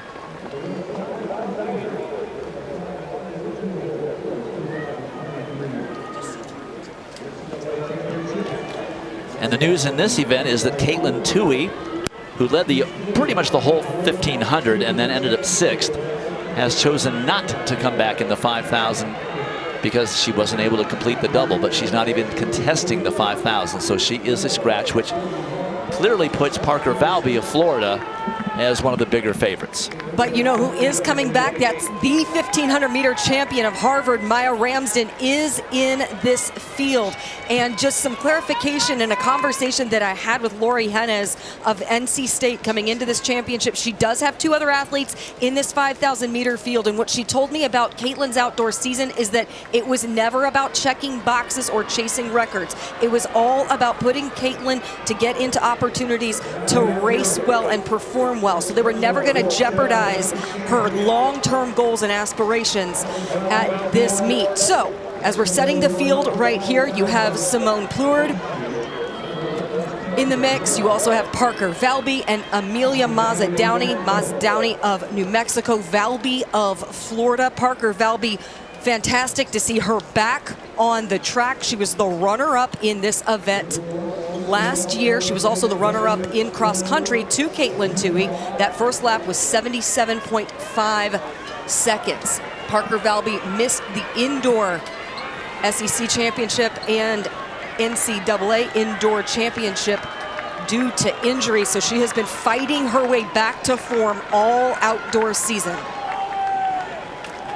Okay, so they've established the pace. 11 laps remaining with Parker Valby of Florida in the lead. So let's go back over to Dan to button up the discus.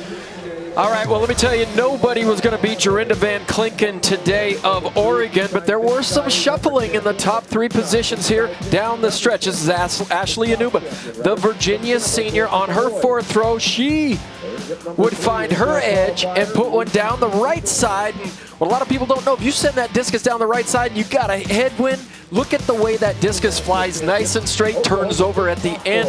You put that down the middle a little bit high, it wants to turn over, but 200 feet, 6 inches, and she would move into 2nd place. But this is your champion today. Really, this is just your swan song here in the 6th and final round. Jorinda Van Klinken of Oregon.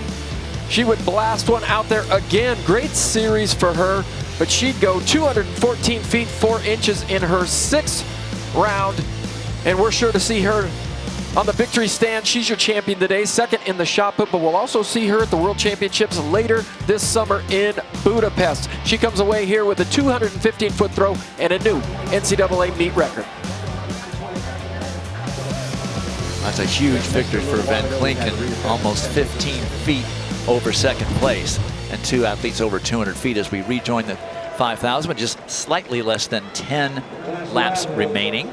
That first 1,000 meters, 3:12. They have been on 16:08 pace, very comfortable for the majority of this field, but also taking into account all of the conditions that they are battling. We've been talking about the athletes who are doubling back, and a number of them are coming back from the 10,000. That includes the champion, Everlyn Kemboy, who is sitting right now in 3rd position.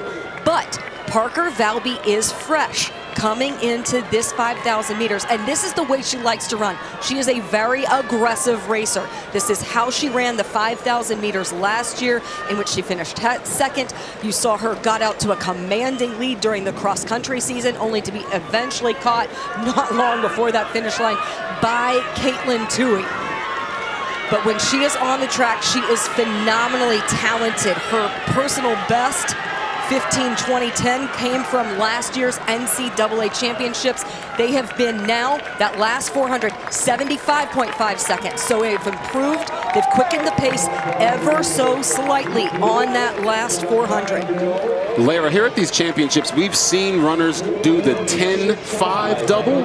What is the difference in going from the 1,500 to the 5 and trying to pull off that double like Maya Ramsden is doing? It's in the same day. So you have about an hour and a half, a little bit less than that, whereas the difference of doing the 10,000, you had a day in between. And we saw how successfully that worked for Stanford and Kai Robinson on the men's side. So it's just taking into account that you're doing both races within about 90-minute span versus over 3 days time.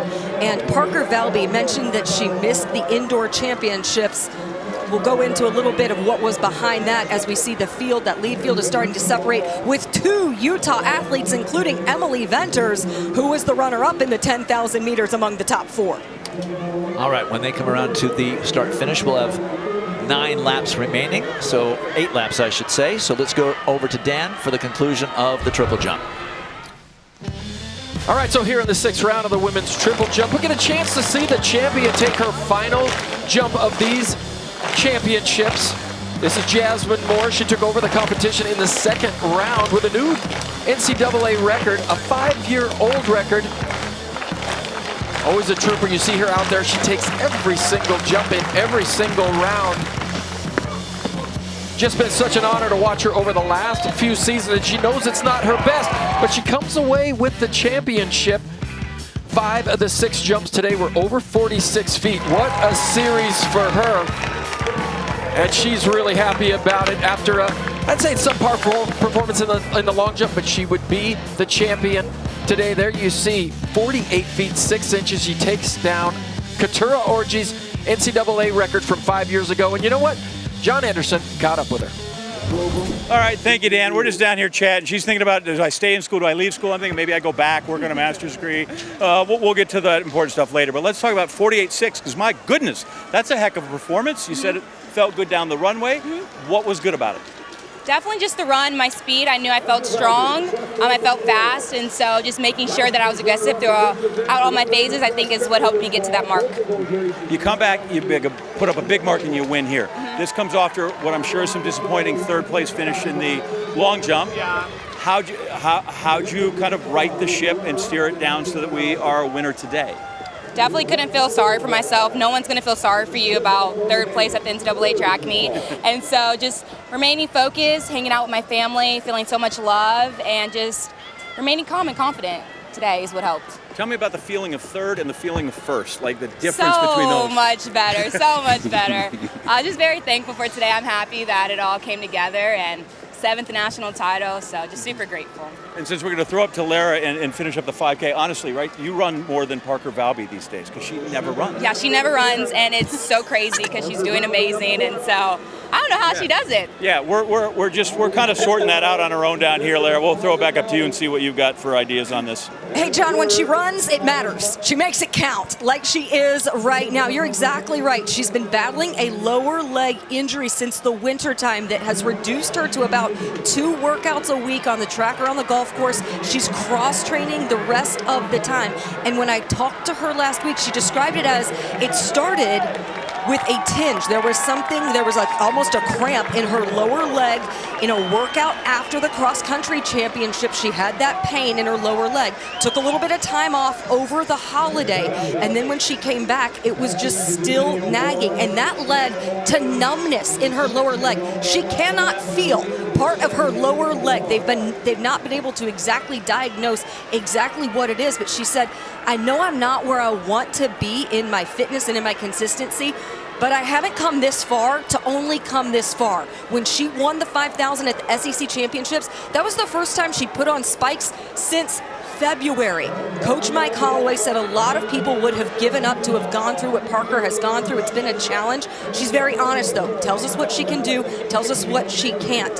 And one of the things that she talked to me about last week was it has been a tough go. Since her freshman year, she just wasn't all in. And then she had a breakthrough in her sophomore year. She started believing in herself. She said, if I could tell my younger self or any young athlete out there who's going through a challenging time or doubting themselves, I would say, believe you're good. Believe in your talent and your ability. The results will follow. This woman is a testament to resilience, and she is out to prove that she is one of the best 5,000-meter runners in the nation. And she has been pushing the pace in this 5,000 for pretty much all but one lap.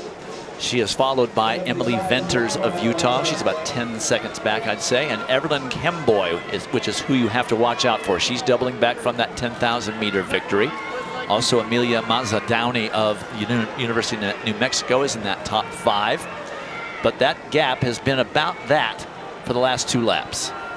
Parker Valby threw in a 72-second 400 earlier. They've now been 74.5 and 75 seconds. So through 3,000 meters, they are at 9:23. So that is, they're at 10 flat through 3,200 meters. And the person who might look most threatening in the field is the 10K champion herself, Evelyn Kemboy. She told our John Anderson after that 10K that she was so nervous when she was warming up. She had a conversation with her coaches, and they were able to really calm her down. The redshirt senior from Kenya actually had to reach out to the coaches at Utah Valley asking for a spot on the squad after she was cut by the University of Arizona. What a remarkable story to win Utah Valley's first ever individual track title. That's another 75-second pace. Under 4 laps remaining now, and Evelyn Kemboy has now moved into second, but that gap between first and second has grown ever so slightly, a couple meters. But plenty of time for them to work together and make up that space.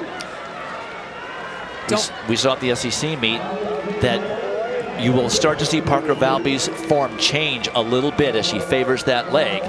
And I think I can even see a little bit of a hitch in her giddy up right now, but it's just a matter of continuing to drive forward. Obviously, it's not a secret to the people that are running behind her that this is something that they might be looking for, but I'm not seeing that gap getting smaller. But what was really impressive at the SEC meet is even when she was challenged at the finish by Alabama's Mercy Chellingot, she had a response. She was able to kick, and she might have to dig in and find something similar in this finish as well. How about Emily Venters sticking right on the shoulder of Evelyn Kemboy as well after coming back as well. Those are your 1-2 finishers from the 10K, currently sitting in second and third position. And then also for NC State, right back there in fourth, another athlete comes into this 5K final fresh. That is Amaris Tynesma, who previously competed at Alabama, so new to the Wolfpack program. 75.8 seconds, so ever so slightly slower. But the gap has grown. It's now up to 20 meters. And I don't see them gathering themselves to try and reduce it. There's still 2.5 laps remaining, but Valby looking very strong here. And if you're out there as a runner and looking from behind her, you're looking to see any kind of failure, any kind of change. And she's probably not projecting that to them. And Lara, that's what I was going to ask you next. If you're Evelyn Kemboy right now, you have the confidence of winning the 10K. What do you need to do over the next 2 laps to get yourself in position to win the NCAA championship in this 5? Exactly what she did in the 10,000 meters. She made moves over the last 3 laps, and we're just over 2 laps to go at this point. So if she can dig in and find something more, find another gear, she will be able to draw upon exactly what led to her success in the 10,000. But look at the gap that Parker Valby has now created on the field. 2 laps remaining, and the gap just keeps getting bigger. You'd think that Venters and Kemboy might try to work together to close the gap, but I'm not seeing that happening. 74.2 now, that last 400 meters. So Parker Valby, even as she might start to show and exude a little bit of that injury and how it is affecting her stride, it is not affecting her pace or her power whatsoever. It's a 4-second lead. She was second at this event last year and battling back through these injuries throughout her sophomore season. And they're starting to run out of time to try to reel her in. I'm not sure that there is anyone who can dig in harder than Parker Valby in the finish of a race like she is showing right here. So motivated after a 2nd place finish at last year's outdoor championships in the 5,000. Followed that up in the cross country season with a runner-up finish. Now she is in pursuit of finally capturing that title, fighting back through all that she has over the last 6 months. The lead is now at least 40, maybe 45 meters with no answer that I can see in sight. That's because that was a 72-second last lap. She is absolutely hammering the last 1,000 meters. So for a while it was just 10 or 12 meters for 3 or 4 laps, and then it was 15, and then suddenly it was 20, now it's 40. This is a victory lap for Parker Valby. Just because we haven't seen her run a lot this year, she won the SEC championship 4 weeks ago in Baton Rouge under somewhat similar conditions. It was warm there, it was humid there, and she comes in here to Austin fresh and takes the NCAA title for the Gators. Parker Valby. Evelyn Kemboy has not separated herself from Emily Venters.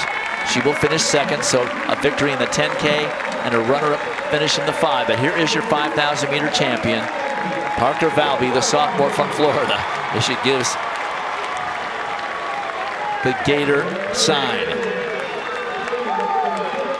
A 4:52 last mile for Parker Valby over the course of a 5,000 meter race.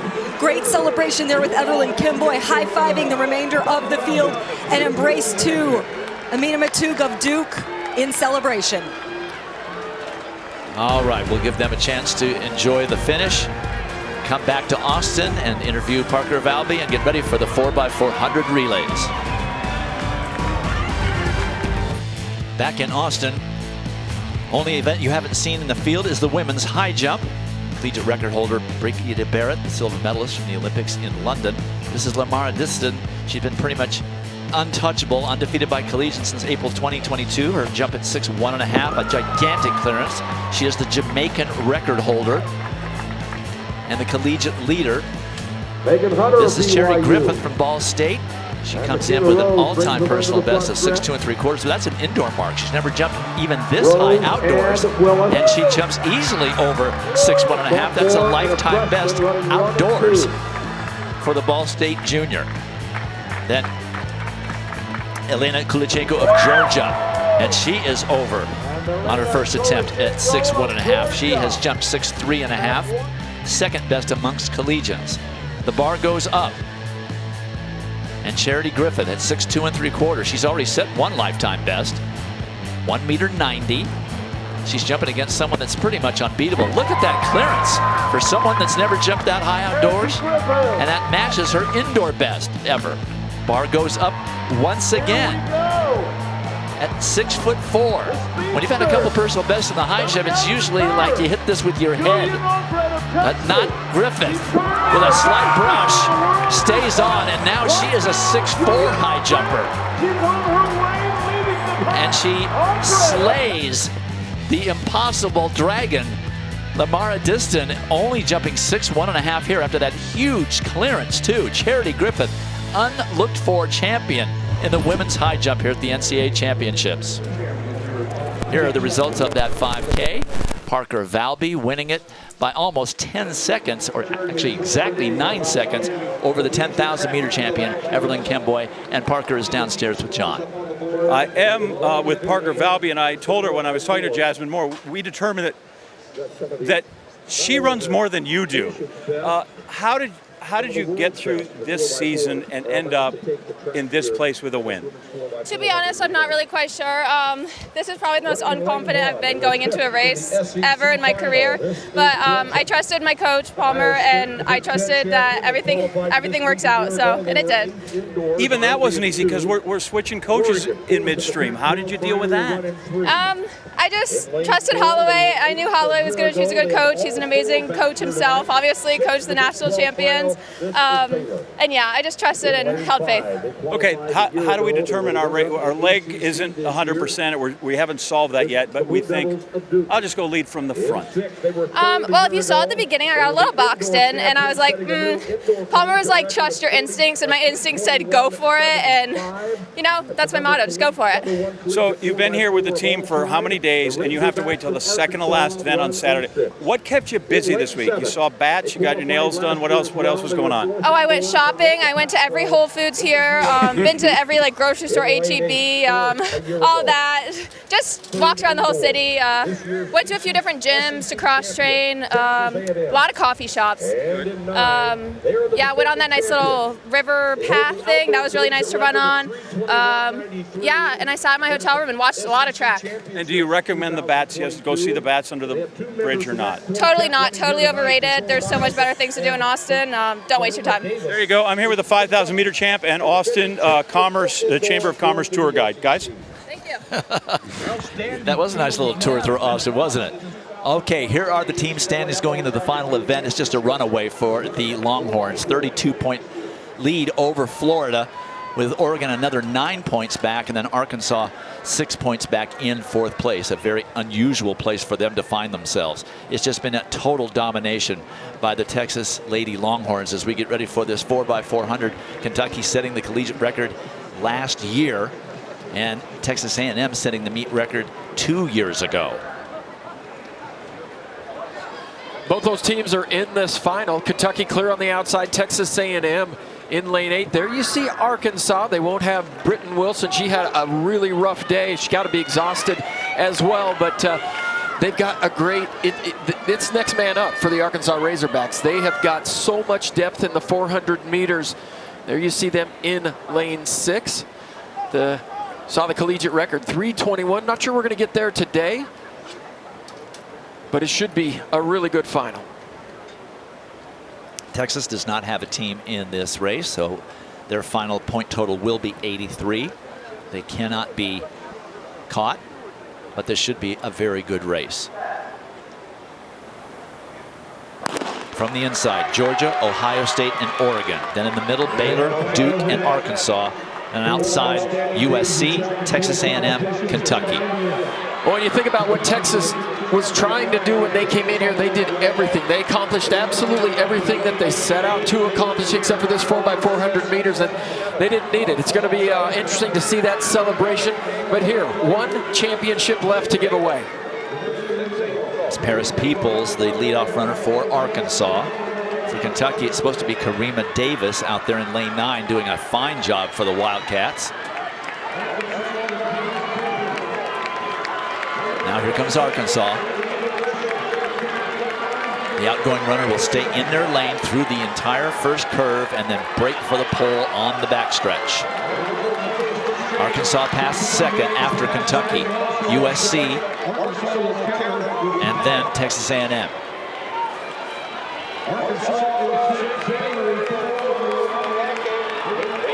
51 seconds opener for Paris Peoples. Baylor is there in the mix. Say who? For Arkansas, that's Joanne Reed, just a sophomore. But we've seen a number of different lineups for Arkansas this season. Some that did include Britton Wilson, some that didn't. But Arkansas, they're just so much depth. I think they'll go 7-8 deep in the 400 meters. They had B teams that were able to win a lot of the invitational races as well. But Ohio State is hanging in there. Arkansas will pass first, but Ohio State has run themselves right into this race. It is Arkansas, Ohio State, very close between Baylor and I can't even tell what team that is from here. Oregon. Oregon is there. Now they're in third. I'm talking about the team in fourth, now fifth. Arkansas, Ohio State. And now Arkansas starting to open up a lead. They got pretty close on that second exchange. Texas A&M now making a move as well. So even without Britton Wilson, they just have so much in the way of 400-meter runners. Rosie Effiong will be the anchor for the Razorbacks. Oh, this is Effiong. No, it's Nikisha Price that's anchoring. We can never know. They change their lineups all the time. As you talked about, Dwight, even without Britton Wilson, Arkansas still had about a 4 or 5 second cushion from the rest of the field, and they are loaded with 400-meter quarter horses, and you're seeing it here on display. That's going to move them up the leaderboard, certainly. And this is Effiong on the anchor. Well, she was fourth in the 400-meter final, but look at her. She knows pace very, very well, and she is a metronome, and she has great turnover over the last 100 meters, and she's been out front in a lot of these races this season. A&M coming up to snag second over Ohio State, but it's all Arkansas. And still without Britton Wilson. Wow. And a leg that was not that great, 3:24.05. I'm going to wait for Tom to tell me where that is on the all-time list. Effiong splitting 50.7 on the anchor. That would have been the third fastest 4x400 meters in college this outdoor season, only behind Texas and another Arkansas team. The Razorbacks showing out in this 400. But they just did not have the horses that Texas had. No one did. As you see Rosie Effiong coming down the stretch, the 4x400 meter relay is always one of the most exciting ones, and you see the racers really for second between Texas A&M and the Pink Panther Ohio State Buckeyes. Look at that bunch at the end, but Rosie Effiong going to the arms at the end of the race. All those young runners out there, when you get a little tired, work those arms back and forth and drive those knees. You'll get right to the finish line just like you want to. Arkansas runs the 7th fastest time in history for this meet, and takes the 10 points, but it's not nearly enough. A&M second, Ohio State third, Women of Troy fourth. Well, the celebration has begun for the Texas Longhorn faithful, and it's just absolutely amazing to see a lot of people streaming out onto the field. And Edward Florial said in his press conference to start this week, they asked him, if you get a chance to win, what are you most looking forward to? And he said that he was looking forward to absolutely winning, but he knew that the alumni wanted this win more than he did. This school wanted this win certainly more than he did. He said he couldn't wait for all the fans and the alumni to rush that field, and you're seeing it right now. Because of that 10 points in the 4x4, Arkansas leaps over Oregon into third place. And that 83 points scored is the most since LSU scored in 1994. That's how dominating this performance was, and that was when LSU was winning it every year. So Coach Flo gets the bath, and we go down to John Anderson, who will be connected to the public address system and give the team title trophy to the Texas Longhorns. Go, John.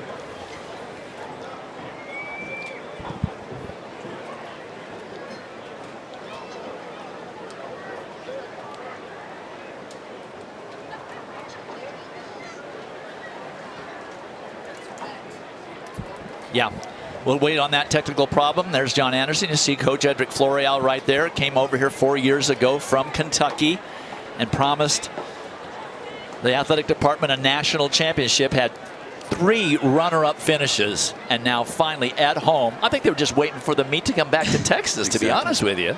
I think the microphone, I think John's mic may have been a casualty of the Gatorade bath in which they soaked in celebration Coach Flo, and deservedly so. Well, and Coach Flo's. Here's how it happens. Let's get some analysis, Robert. Oh, look at that great technique. You see the water flow coming right. Oh, knocked him off his feet. Holy cow. All right, we're trying this again. Okay, so I saw that they had a switch out in equipment, so we'll go back downstairs to John Anderson to give the trophy to Coach Floreal. Oh, I think we've answered the question why you can't have nice things. Okay, look at this. You douse me with water, you ruin the microphone. No, seriously. First off, our thanks to the University of Texas and the NCAA for a wonderful championship here in Austin. The stands were full, great excitement, great energy for the crowd, and a great performance by the Texas Longhorns. And so, Jason Drake, why don't you finally hand the gold trophy over to Texas? All right, Edric, on behalf of the NCAA, we'd like to congratulate you and your team as the 2023 national champions.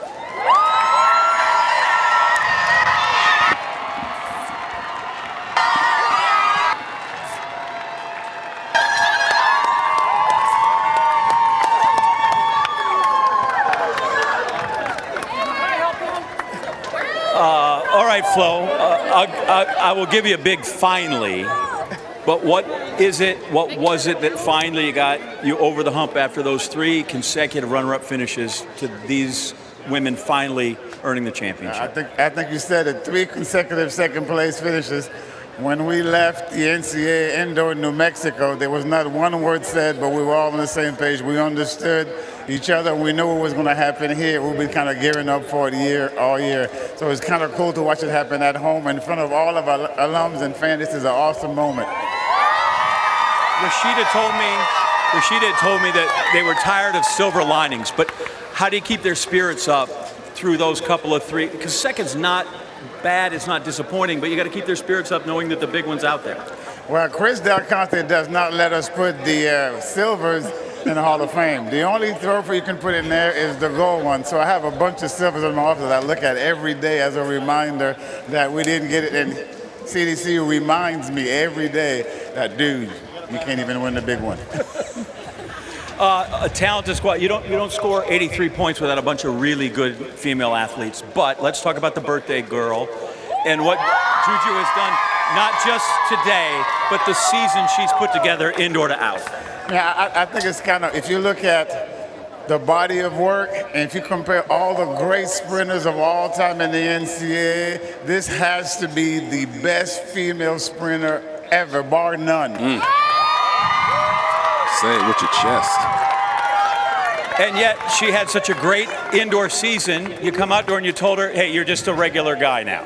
I told her everything we did indoors and fast. It doesn't matter. We got to reset history here in Austin, Texas. She was dead tired after the 200, but I told her tired is not for us. We got to get it done. And lest we concentrate strictly on her and the sprinters, you had points in the long jump, the triple jump, the heptathlon, and the 800. So maybe spread around the depth and some love for those women. Just high quality bunch of women. You don't forget Akelia Smith in the long jump, triple jump.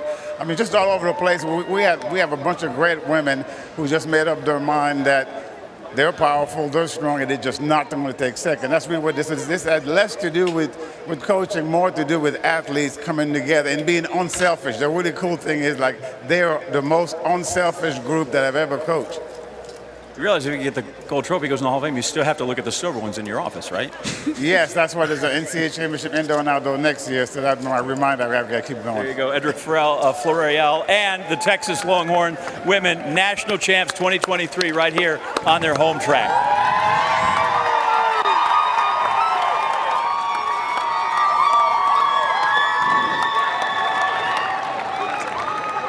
Well, another great NCAA championships in the books. 4 days of great competition here in Austin.